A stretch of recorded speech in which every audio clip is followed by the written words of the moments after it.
Good afternoon, good afternoon, good afternoon. I'm so happy to be here. I know you guys see me all the time, but this is a brand new show. This is GECC TV, which stands for the Greater East Side Chamber of Commerce right here in Gwinnett County. I'm so happy to be joined today by Mr. John Stanley, who is the CEO and founder of Fort Safety. And we're going to be talking about how to keep your kids safe on the internet. Yes, that is still a problem these days. It's probably even more so these days, and I'm happy to have John here with you. So, John, welcome to the first show. You are the first guest for G. Yay! Yes, thank you so much. So, listen, guys, y'all know I wear many hats, especially in this space. I wear a hat pretty much for all these organizations that we support, and I'm happy to be able to support our local business owners and our local community, especially when it comes to the safety of our children. So, thank you so much for being here. So, tell us a little bit about yourself. I know you have this wonderful organization that help families and children be safe out there on the internet. And trust me, I know now more than ever we need that. So tell us a little bit about yourself first, and then we'll share a little about the fort and what you guys are doing. Absolutely. Yeah, thanks for having me on. This is such an important topic. I mean, we all live on our phones, and our kids are growing up with them. Yeah, I have to point out every once in a while you hear some strange words coming out of my mouth. Some accents start coming through. So I was actually born in England. Lived there till I was 9. Moved to West Germany, where I learned to speak the German language. Yeah, mom wasn't happy there, so we moved to Baltimore, Maryland, in the '80s, and moved to Indiana. I met my wife there at Purdue University, and she's from here, so she dragged my butt down here. So, in case you're playing along at home, that makes me an Anglo-Germanic American Yankee Hoosier redneck. That last part because I sunburn very easy from because I'm from England, so that's the redneck part of me. Um, but really, yeah, lots of life things. Actually, I'm a civil engineer by training, but a couple years ago, I was getting my son Kyle, who was 9 at the time, off a school bus, and he didn't look at me. He looked at the ground and he made a beeline for our house. I knew something was off, and I caught up to him and I took his shoulder and I spun him around and I asked him, Kyle, what's wrong, bud? And he told me that some boys on the school bus had shown him pornography, and he thought he was in trouble. And as a parent, I think we've all been there, right? I wasn't there to protect my kid. I wasn't there. I didn't protect him physically, and I didn't protect him with knowledge. Fort Safety, we say an informed child is better protected than an innocent child.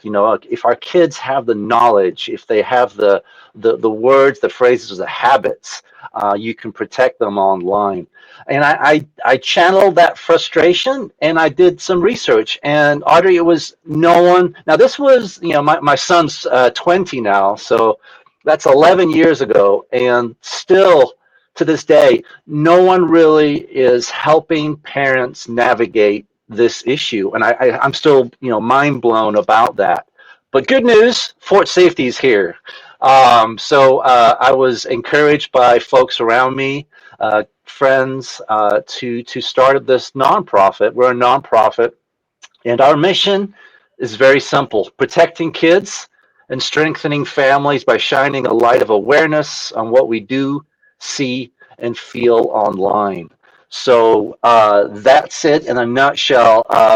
Everything from cyberbullying or bullying, because really everything right now is just bullying. We're talking past each other. There's no empathy, so that's a huge issue right now. Um, to the stuff that we never talk about, the pornography and the sexting. But a huge thing right now with the Facebook whistleblower, the fact that our young people, especially our daughters and young women, are body image depressed. They've got data that's been shown that their thoughts of suicide and looking at eating disorders goes up after you scroll through social media.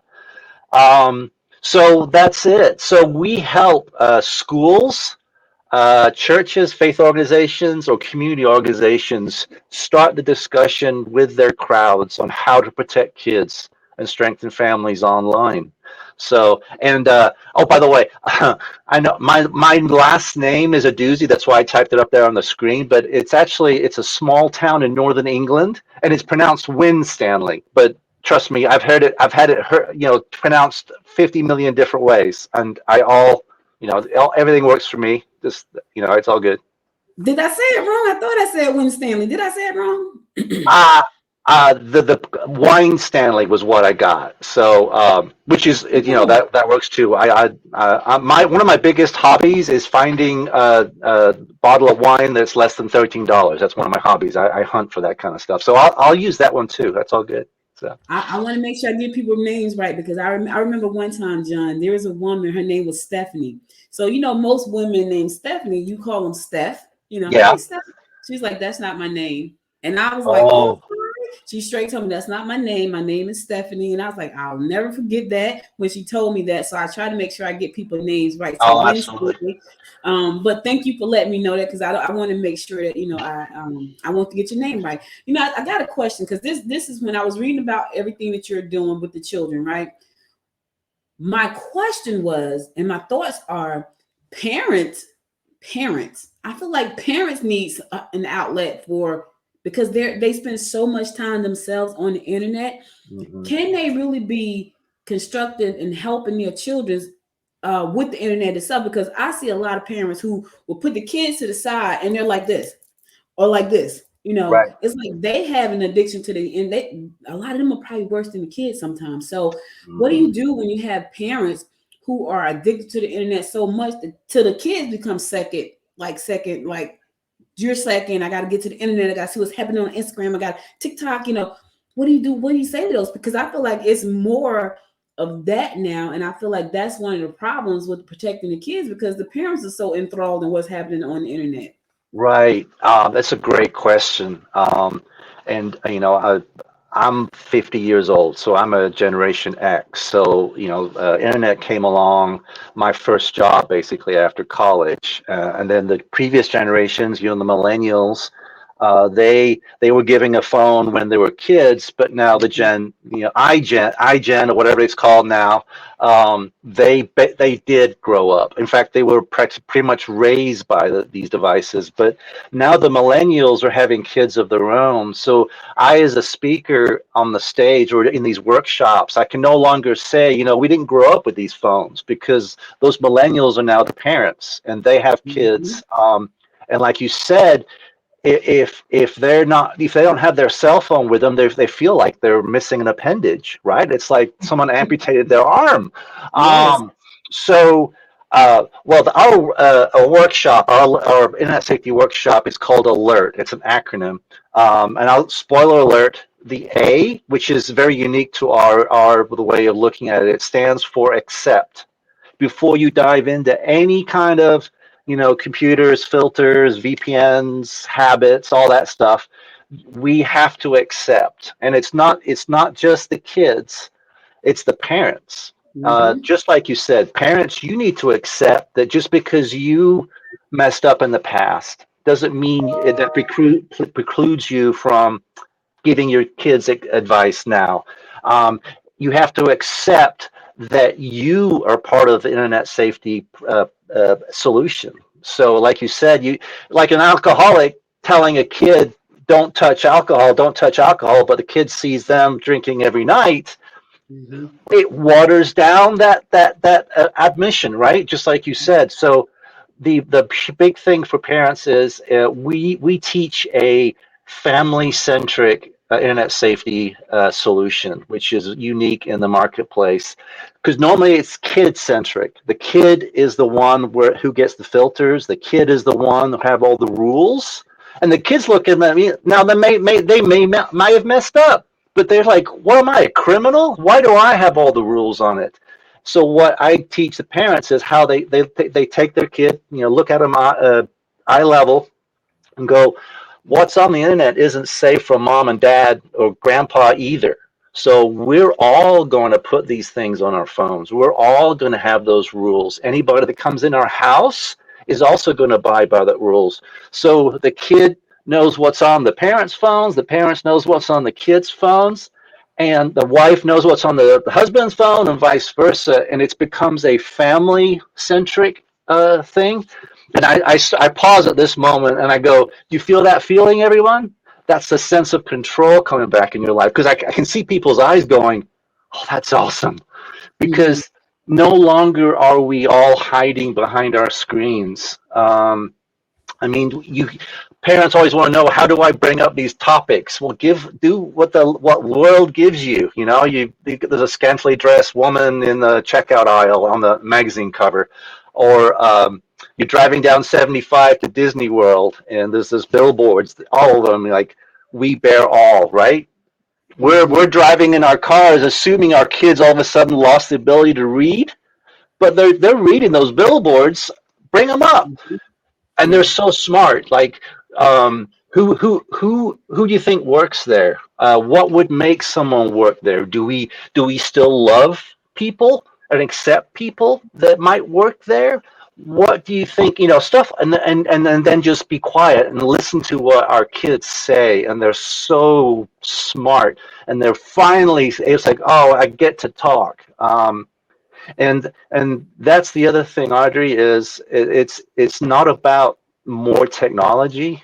Mhm. It's simple human habits like talking and learning how to have conversations with our kids, because they're growing up so fast and so much earlier than we did, just because of what they're seeing online. I could tell you this. I have a 2-year-old granddaughter, Mm. and she absolutely adores TikTok, right? And for the Oh, most part, TikTok could be great, but we found that she likes to push, buttons so she can come to stuff, and she loves music. John, she's been loving music since she came out of the womb. Like she mm. was dancing before she could walk. So she loves music. So anytime she sees a music video, she wants to stop there and she wants to get it. But what we realize is that some of those music videos are totally inappropriate for a 2-year-old. And Hmm. because they're in the stage of their lives where they soak up everything, she's soaking up everything she sees. So my daughter had to cut her off of Instagram and not Instagram, off of TikTok, TikTok. because she started saying some of the words that she shouldn't say. And she's only 2. And she knows how Yeah. to put those words in context. So she's not allowed to do TikTok anymore. And it's some great content on there for kids, but it's all mixed together with the adult stuff. And I think that's the sad part about it, because um those kids see that stuff and they want to do what they see. They want to they like what they hear. They want to repeat what they heard, and so you got to be very careful about that. I love the fact that you're teaching the kids families how to talk, how to actually sit down and have a conversation and talk without these devices. Or if you're going to talk with the devices, talk about why they're important and how we're going to use them. Because I think that's the other thing. Like I have been one of my friends and I, we go to restaurants, right? We'll see a Hmm. couple across the table from each other. Nobody is saying a word. Everybody's like this. And we're looking at them like, wow, look at that. That's sad, because Yeah. there is no dialogue. You're on your phone, he's on his phone, and nobody is. They're eating, and so that's Yeah. crazy. That's what we're teaching our kids, because kids will do what you. They won't do as you say. They're gonna do as you do. So you can't tell me we'll get off the internet and then you sitting there like this for like the last 20 minutes going like this, and they're sitting there watching you go like this. How's that work? That's not gonna work. Right. And I always compliment, one of the things that Ford Safety does is we're on advisory boards for the local high schools, and they invite us to do mock interviews and stuff like Mhm. that. When I meet a kid, sorry, future adult, I like to call them that. They don't like kids, so I call them future adults. When a future adult actually looks at me and maintains eye contact, stuff that you and I kind of take for granted, because Mhm. I tell them I know I don't feel this way, but I am the age of someone that is going to hire you. So I always, and their eyes light up when you give them that compliment. Say, oh yeah, that's really good. Um, but yeah, just it's our kids. There's, I mean, you talked about TikTok. There's challenges. I just got a memo from there was a teacher, because of a TikTok challenge. The kid put something in his food and he was violently ill, and they had to Mm. send out a memo. And you look at the young kids; they don't have that prefrontal cortex. They don't have a if they don't have a constant, instead of TikTok as a babysitter. I think it'd be okay if your daughter would look at TikTok with your granddaughter. I think that'd be okay, but because that way, we see what they see, and it's a conversation starter. But Mhm. there's challenges, like run up and down the school, with no shirt on and stuff like that. Obviously, started by some older people that just want um, you know, uh, awful content on there. So you're bang on that. TikTok is one of the biggest things, and it's difficult to troll. They really didn't in when they created TikTok. Kids use it, but it wasn't built around kids. It was built around adults, so it doesn't have those parental controls. If we design, I'm a civil engineer, like I tell you, but if we design a building for children, there's certain things that we built into the design, but that's not done in the digital world. They Mhm. even though these apps are for kids, they weren't designed that way. So there's awful keyholes and loopholes, and we teach our parents about that so they know going in. But the one of the biggest things, Audrey, is if I want my kid to be innocent. If you give them access, the other thing you have to accept as a parent is they're going to see something. I mean, Mhm. there's something going to happen. And like my son, even if you say, well, my kid's not going to get a cell phone till they're 57, someone else will show it to them, like my son did. Yeah. I even so that doesn't, just because you're not going to give your child technology until they're older, still means you need to sit through one of our workshops, because like I said, an informed child is better prepared for the world around them than an innocent child. You still have to have the talk. And by the way, it's not a talk, it's an ongoing, ever continuous, complex discussion that stops when they're 18. But I don't know about you, but the talk for me was like a 10-second thing from my dad. And it was basically, everything going on, right? Yeah, yeah, okay, thanks. And that was it, right? Yeah. And Yeah. now our kids, you don't want Google teaching our kids about, what's going on online. Right. That would be a nightmare. So, but yeah, so what else is going on? I do believe, because we mentioned the Facebook thing with the whistleblower. Yes. I really do believe that is a monumental different change. I think that will change history. I think big tech. I just wrote a blog yesterday on our website. I think big tech and bipartisan support for update those regulations haven't been updated since 2000, not so Mhm. 21 years. So I'm really looking for, I think it's going to be great for parents and the children, that they're going to be better protected in their privacy. So So, John, quick question. sure. So, right now, the internet is a huge part of our everyday life. Everyday life, like it's a huge part for most people, and so parents can't police their children 24 hours a day. It's just impossible. So, what are some of the things that they can do to make first? Before I ask that question, let me just ask this: what is sexting? Because I saw that on your website. I'm like, sexting. What is that? Sexting, yeah. It's basically user created pornography. So, Mhm. and I don't use online dating, but some of my younger teammates tell me it's basically, if you're on these online platforms, you're looking for a date or something. For it's like spin the bottle, but you show me yours, I'll show you mine, kind of a thing. Mm. Um, and as part of the dating process, now it's before someone even meets, they send them pictures of their anatomy. And the reason, and that's filtered its way down to our kids. So, but that means in the state of Georgia, if you're under 16, actually, I was corrected on that. If you're under 18 and you send a picture of your anatomy to somebody else, that's child pornography. So that Mm. elevates it to a felony. And then if that picture makes it across state lines, it becomes, so high schools actually, and middle schools, one of the huge issues that they're battling right now, besides, is what do they do with these kids that have basically child pornography, or they're sending or creating child pornography themselves. It's part of you know the girls are a lot of times forced into it. They feel like that to be cool, to be included. The moment they regret it, it's out of their control. Um, Snapchat has a thing like if someone takes a screenshot of something you send, Snapchat is alerted to that. Um, Mm. and Snapchat was on sale like for billions of dollars, and they turned it down. And if you look at their software, it's not worth that. What is worth that are all these little pictures that people are sending because they're assuming that they disappear, and they're not. If you look Mm. at their their legalistic, everything that no one ever reads that stuff, our terms of service.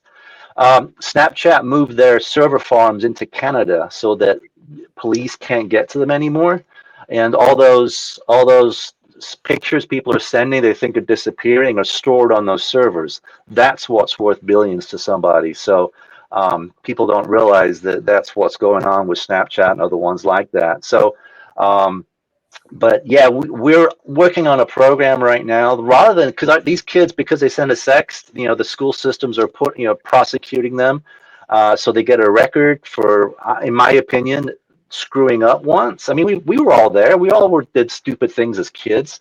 So what Fort Safety is attempting to do, we'd like to create a like a remedial program, just like if you get drunk driving and you go to a class and you don't go through the court system. Well, if someone is cyberbullies or sends a sext, they can attend a class taught by Fort Safety, and they stay out of the court system. They don't get a record. So we're working on that program with the local authorities and school systems. I think that's so important because I don't think kids even know that they could get charged with a felony for doing something they think is really innocent, right? Because it's Right. my phone, it's my friends. I'm sharing it with my friends. They're my same age, and the next thing you know, it's to the 12-year-old. Now you're in trouble for real. And so I don't even think they understand like the consequences when they do these things. Now, let me ask you this. I know you're doing a remedial program, but what's in place right now so they understand, like, listen, you're on the road to jail right now. You're on a path to go to jail because of what you're doing. And although it's very innocent to you, it's illegal by law. Is there anything in place right now to make sure that they don't go down that path before they have to Uh, get to the remedial program? yeah, no, I want to. I have the alert program, the workshop, and you guys will see it on our website, fortsafety.com. And by the way, brand new website coming out in a couple of weeks. I'm really excited about it. But the alert system, there's various versions of that. Alert Parents, Alert Boot Camp, which is for kids and their parents together. And then there's also an alert for school administrators, where when you sign your kids up every fall, they make you sign that 17-page PDF that's the digital use policy or whatever that again no one ever reads. It's not a living, breathing document. I really think that thing should be rewritten. I can help school systems do that, but awareness of, because the parents own that phone. So even though the kid got that child pornography, the parent owns a piece of equipment with child pornography on it. So that theoretically they're Mm. liable. Just getting that information out. So our workshop, we love for school systems to give us a call, and the alert workshop has that content in it. I'm so excited. In a couple of weeks, I'm going to downtown Atlanta, the Lovett School, and doing that exact program for all their fifth grade parents and PTAs, anybody who wants to get that message out. A neighborhood, if you have a clubhouse and you want your parents in your neighborhood to have the tools and to be able to protect their kids, give us a call. Reach out to us through our website, fortsafety.com/contact. You're going to ask me about, speaking of tools. There are devices that you can put on your Wi-Fi that help filter, and there's Mhm. also for the older kids. Um, I always say the internet is a tool, not a toy. So a Mhm. tool like a chainsaw, right? A chainsaw can do great work, but we can all agree the chainsaw is dangerous. You have to learn how to use it. So if you're going to give a Mhm. chainsaw to a child, which is what the internet is, a tool, not a toy, you need to teach them how to use it and what its dangers are. And then once they prove to you they can use that chainsaw correctly, then you as a parent start backing away, and then you jump right back in if they mess up. So in software terms, so when they first start, you put filters in place, kind of like the rails at a bowling alley. But if they prove themselves to you, you switch from a filter to an accountability program where it doesn't block stuff. They have more freedom. You see what they see, and it's a great conversation starter, by the way. Hey, do you see what that lady's wearing? Do you think that's appropriate? Or stuff like that. And it gives the child and the parent a method of communicating without the child, or sorry, future adult, without the future adult feeling like they're in prison, like digital prison, right? Your mom and dad's all over my business. Um, Mhm. and that's when you start backing away, because fact of the matter is, law says when they turn 18, you can no longer filter or restrict them. That's how the law is right now. And I was aware of that with my son. So I started really trying to test those limits and backing out when he was 16, 17, 18. He had to prove to me, and I trust him, that he had learned his lessons, and and now he's studying cybersecurity engineering. So I think I did an okay job. Yeah. But does that make sense? It The, does make sense, but I think my other question too is it makes sense, but what do you say to the parent who wants to protect their children, but they're just not, they could barely turn the phone on. Like, because there are some people who you say, hey, turn your phone on. I'm not tech savvy. You hear that a lot of times. I'm just really not tech savvy. I'm not good with this thing. I mean, I know how to turn it on and send a text, but when it starts the time for me to put in like filters and all these things on the phone, you know, because a lot of kids are consuming this content on their phones, on their Mhm. mobile tablets, on their mobile devices. What do you say to that parent? Like, what steps can they take to protect their children when the phone is in the kid's hand and they're just really not that tech savvy per se to go through the settings and look through the general folder and find the what do you say to that parent? What can they do to protect their children from this all these different kind of things that could cause them harm and detriment? Yeah, I'm going back to the A from alert, right? Yeah. Except, remember I said it's actually not more technology. It's actually, and actually it's not less technology either. I don't want you to throw the devices in the water either, in the creek.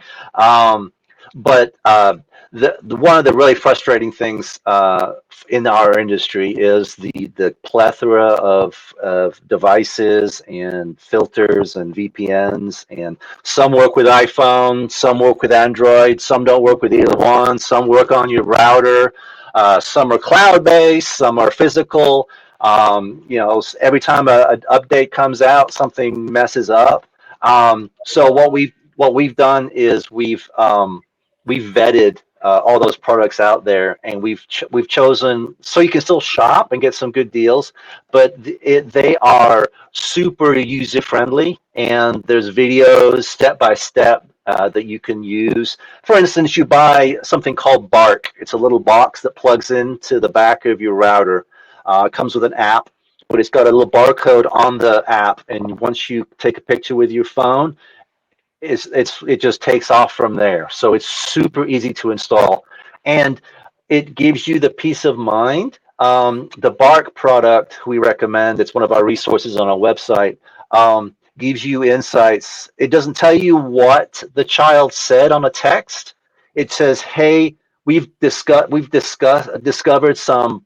I think it's like bullying language, and you may want to talk to your child about that." You'll get a text. And so the child, future adult, I'll get that right at some point, still maintains their privacy, but Mhm. you as the parent goes, hey, have you been bullied, or did you bully someone, and stuff like that. So yeah, a lot of times it's just a matter of showing up and realizing you got this. And that's what I tell parents is, I point at them at part of the A part. I go, another thing you're accepting is that you are the best internet safety device on the market today. A caring, involved parent, grandparent, aunt, pastor, coach, teacher involved in your child's life is the best product out there. Everything else is just tech will fail, but you will not fail your child. And that's when I start the program and I show them how. So great question. But yeah, that A as part of alert, there's a lot of accepting that we have to do as parents. It's not kid centric. It's actually more about us parents than it is the kid. Do you think families should unplug sometimes from, I mean, like as a family, just unplug from the internet? Because, and I know for a lot of people, that would cause major anxiety, like Facebook did the other day when it shut down. But do you think it's healthy for families to totally unplug as a family from the internet? Absolutely. When because the with every internet safety plan is different for every family, and that's what I because of that I kind of guide them through it. But I totally recommend that pick a day. Sunday is a lot of the day where you guys just go off grid. It would freak my wife out. I, for some reason, love going off grid. When I go for a run, um, I leave my phone behind. A, because it's very expensive and I'll probably mess it up. But B, it's nice to be off the grid. Mm-hmm. Um, it is. It is. I remember all those years of driving on vacations and stuff, and having only just the sound of the wind outside to keep. There's something about that mental. Letting you think. There's so much because every app. My mother-in-law, I help her with her phone. It keeps going off every 2 seconds. I said, you can change that. You long press on that little notification and you say, turn it off. There's no reason why you should be getting sales things on eBay every 3 seconds. That's so yeah. 120%. I really do believe that um, tech-free time, so, and not just a day. Put those devices in a basket during dinner and have some wonderful eye-to-eye conversations, and Mm-hmm. not just what do you do at school today. Um, there's actually some websites out there, like conversation starters, like stuff that kids would want to know about. You saw what some influencer did something. How do you feel about that? Stuff like Right. that. So Mm-hmm. absolutely. I love games. I like games. And so I had to take I was in school to get my insurance license, and there was a game that they had us play. I thought it was amazing. I forgot what it was. Cahoots. It was Cahoots. That's what it was Oops, called. I think we have that one. And you could put the game on your television if you have a smart TV and just play like I'm a gamer. Like, and I feel like if sometimes parents say, you know what, we're gonna put the phones down, we're gonna use the internet, but we're gonna use it for family time and creative time and just have a good time. And I played, my daughter is 30 years old, John, and we play all kind of games like little kids, but it brings us closer together. It gives us a chance to totally unplug. It lets the granddaughter see something different other than just, that type of thing there. So I totally agree with you. They need to unplug and be off the grid. Me personally, I like to be off the grid too. Take me by a lake house and I'm gonna drop the phone in the lake and just relax. Now the problem is I'm not gonna be able to get it out the lake because I can't swim. Right. Um, that's the problem. So I know you guys do a lot of work in the school system. Do you have anything coming up so parents can get in touch with you and find out more about how to help their children navigate this crazy internet system that we got that we can't live without? Yeah. No. Well, we've got that. We have a lot of private functions, like I said, the Love It schools, but we're always open. We've after um, middle of October on, we've got some availabilities. We just had one of the PTA in Monroe, Georgia, wanting to do something. So now's a great time. Let's just give us a call, and we can tailor small crowds, big crowds, and it's just a matter of reaching out. Like I said, PTAs, neighborhood stuff like that. We'd love to come out. We do Rotary Club speeches and all that good stuff. Um, yeah, it's one of the big questions we have, and it's one of these up debates. How old does a child have to be or need to be before they get a phone? Mm, We ask that question, and it's something that parents need to. I just thought it's going to be a future blog, but if let's say your granddaughter has a phone and she's you know, is going through some mental illness, not illness, just some mental issues. Like she's stressed. That's what I meant. She's stressed Mhm. or something like that. And she has that phone. She's going to reach out to our friends or the internet.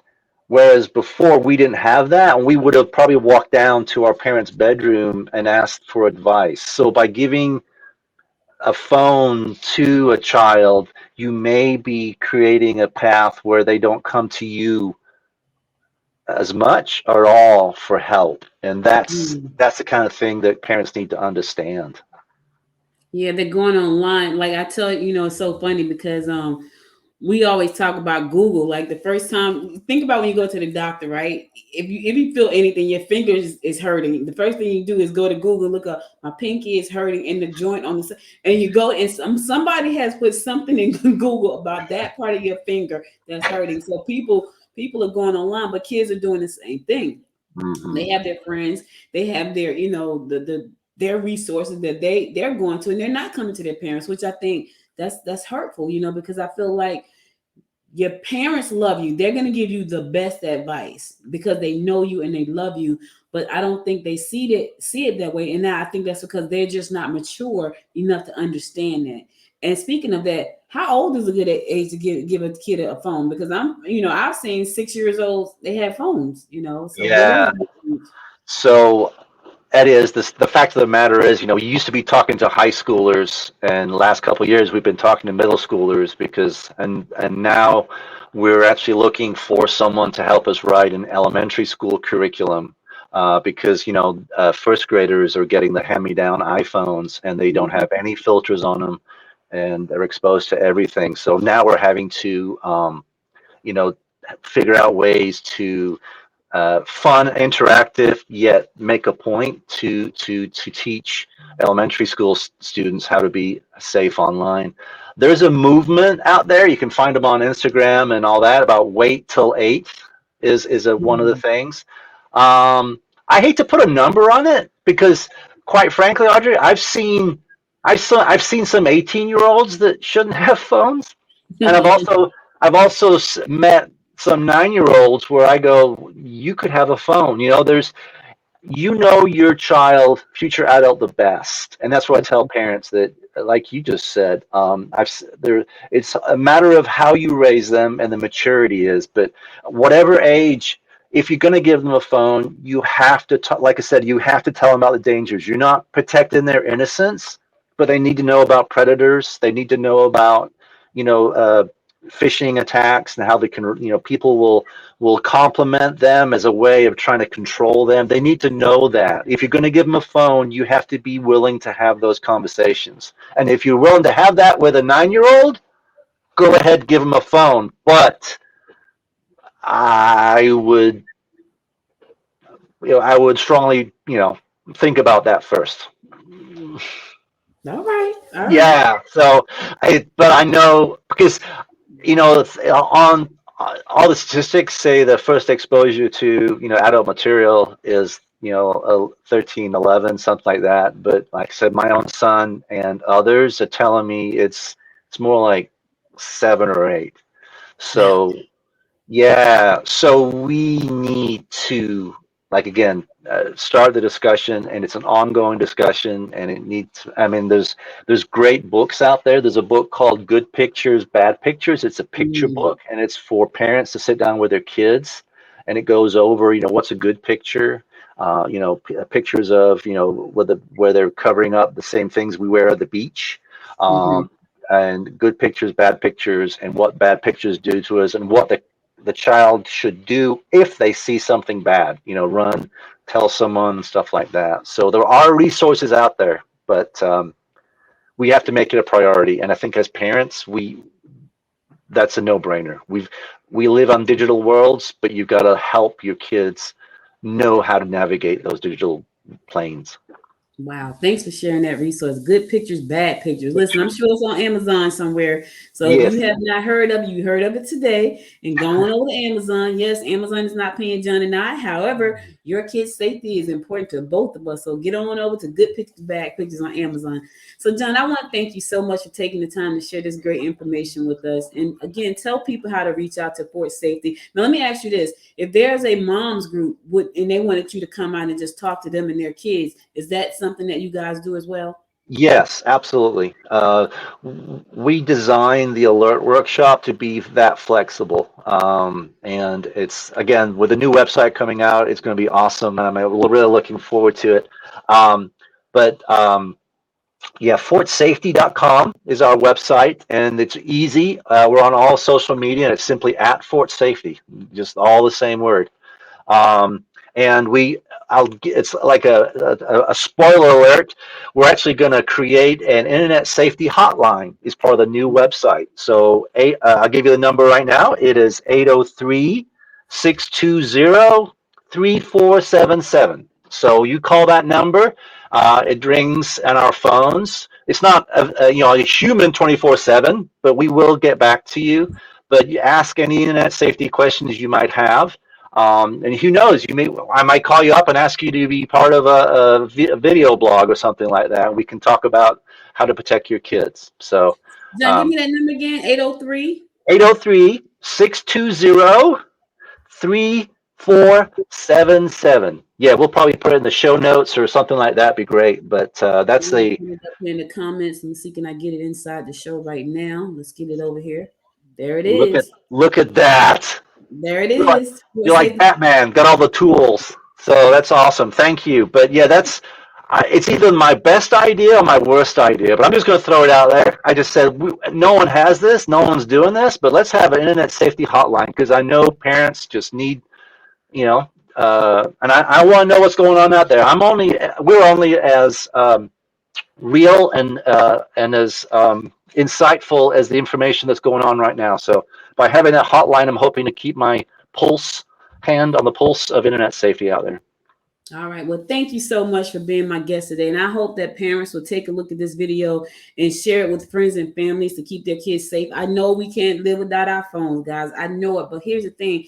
That doesn't mean we can't be safe, right? That doesn't mean we can't keep our kids safe. That doesn't mean we can't keep our community safe. And so thanks to John and his team for, just coming on and bringing these resources to you so you can make sure that these future adults are safe and that they know how to navigate the internet and learn from the things that have been taught. So listen, if you like this episode, GCC TV got more great people to come, and John is our first one. So we're going to give him a gift shortly. I'm going to have the president shoot him over a gift, but we have more shows coming. All of these shows can be found on Noise Podcast Network, along with a host of other network podcasts that we got launching. So be sure to check out noisepodcastnetwork.com. And if you have a podcast or you want us to produce one for you or co-host one for you, be sure to go to noisepodcastnetwork.com. You'll find all of the podcasts I host there. And we're going to be bringing on other podcasters to the network as well. So we're very excited about that as well. So thank you, John, so much for all the great work that you and your organization are doing there. We appreciate you for being so concerned about our children and yours. So thank you again. Thank you for having me. It's been had a great time. You're welcome. You're welcome. All right, guys, listen, that's all I got for you today. I'll be back again to bring you another great GCC guest. So GCC TV guest. So be sure to stay tuned and check us out. So until next time, my good friends, y'all stay safe out there. And until next time, make it a great day. Bye, y'all.